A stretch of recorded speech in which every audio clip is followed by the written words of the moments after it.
रेहाना और रवि की शादी के वक्त रवि के पास कुछ नहीं था। रेहाना, तुमने मुझसे शादी करके एहसान किया है। मुझसे ज्यादा तो तुम कमाती हो। अरे तो क्या हुआ, एक दिन आएगा रवि कि तुम खूब पैसा कमाओगे। मुझे तुम पर पूरा विश्वास है। रवि और रेहाना खुद को स्टैंड करने के लिए पूरी मेहनत करते। रेहाना, मैं नौकरी नहीं करना चाहता हूँ। तो कोई बात नहीं, मैं नौकरी करके घर चलाती हूँ, तुम बिजनेस सेट करने की कोशिश करो। एक दिन रेहाना, तुम जानती हो, मैंने जो विज्ञापन बनाने वाली कंपनी खोली थी ना, उसे बड़ी ब्रांड का ऑफर आया है। अब हम लोगों के दिन ब्यारे न्यारे हो गए हैं। मैं जानती थी रवि कि एक दिन तुम सेटल हो जाओगे। रवि का काम अच्छा चल जाता है। एक दिन वो रेहाना से कहता है, रेहाना, अब हम लोगों का बच्चा भी हो गया है। बहुत छोटा है वो। उसका ख्याल कैसे रखेंगे हम? कैसे क्या, मैं गांव से माँ को लेकर आ जाती हूँ। नौकरी से हाफ डे ले लिया करूंगी। अभी तो वो छोटा है, स्कूल जाने तक मैं मैनेज कर लूंगी। देखो रेहाना, मैं अब अच्छा कमा रहा हूँ। तुमको नौकरी करके परेशान होने की कोई जरूरत नहीं है। अरे कैसी बात कर रहे हैं, मैं अपनी लगी लगाई नौकरी कैसे छोड़ दूं? और मैंने तो सुना है हम लोगों को कुछ ही महीनों में सरकारी नौकरी मिल जाएगी। सरकारी नौकरी में कितना कमा लोगी? उतने में तो मैं ड्राइवर रख लूंगा। रेहाना को रवि की बात का थोड़ा बुरा तो लगता है। कम से कम मेरी नौकरी की इतनी बेइज्जती मत करो। भूल गए, इसी नौकरी के बदौलत तुमने अपना बिजनेस खड़ा किया है। अरे वो तो मैं किसी के भरोसे भी कर लेता।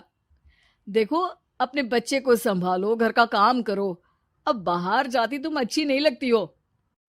रेहाना रवि के कहने पर नौकरी तो छोड़ देती है, लेकिन अब बड़े से घर में उसकी कीमत किसी नौकर से कम नहीं होती। एक दिन रवि का दोस्त आता है। भाभी, हम लोग तो आपको तब से जानते हैं जब से आप लोग शादी होकर इस शहर में आए थे। आपकी बदौलत ही सारा बिजनेस खड़ा हुआ है। ये किस्मत तो आप ही की है भाभी। हाँ हाँ भाई, हमारी मेहनत तो कुछ है ही नहीं।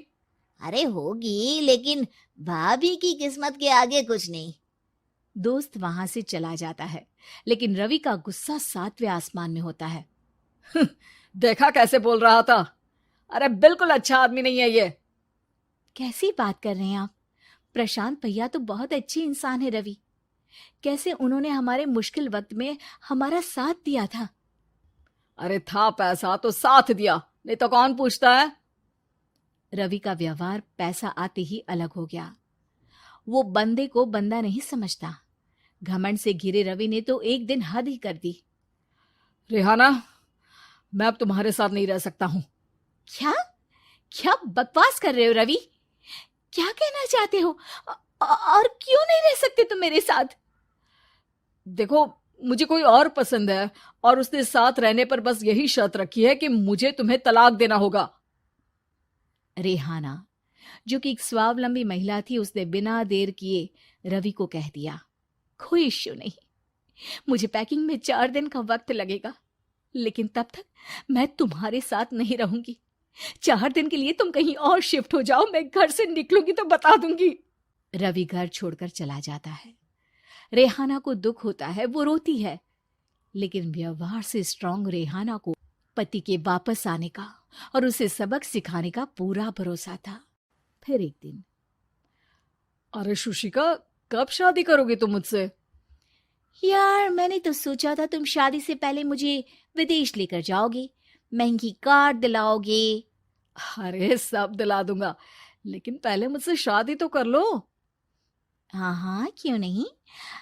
मैं कुछ दिनों के लिए अपने मम्मी पापा के पास जा रही हूँ और लोगों से अपनी शादी की बात करूंगी। अरे शुशिका, कैसे रहूंगा मैं तुम्हारे बिना? अब तो शादी ही होने वाली है हम लोगों की। शुशिका रवि को छोड़कर चली जाती है। रवि घर आता है, जहां रेहाना को ना पाकर उसे सब अजीब लगता है। घर तो रेहाना के बिना कुछ नहीं है। बच्चे की याद भी आ रही है। चलो एक वीडियो कॉल कर लेता हूँ। रवि रेहाना को वीडियो कॉल करता है, लेकिन रेहाना फोन नहीं उठाती।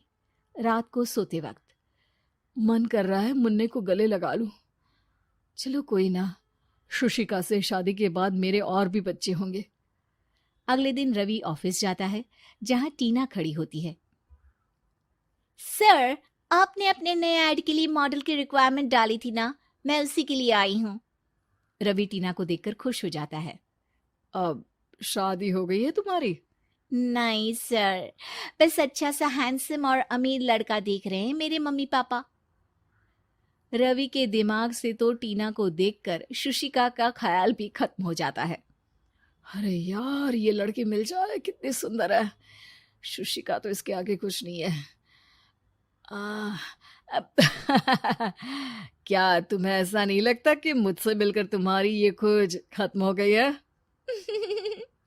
आप ना, आप तो 2 बच्चों की पापा लग रहे हैं। अरे नहीं नहीं, मेरी शादी तो हुई थी, लेकिन बीवी को किसी और से प्यार था, मुझे छोड़कर चली गई। खैर, टीना की दोस्ती रवि से हो जाती है, लेकिन 1 महीने बाद शुशिका रवि के पास वापस आती है। मेरे मम्मी पापा तुमसे मिलना चाहते हैं, लेकिन उन लोगों को ये मत बताना कि तुम पहले से शादीशुदा हो, और हाँ, शादी से पहले अपनी सारी प्रॉपर्टी तुमको मेरे नाम करनी होगी। अरे पागल, अब मैं तुमसे शादी ही नहीं करना चाहता।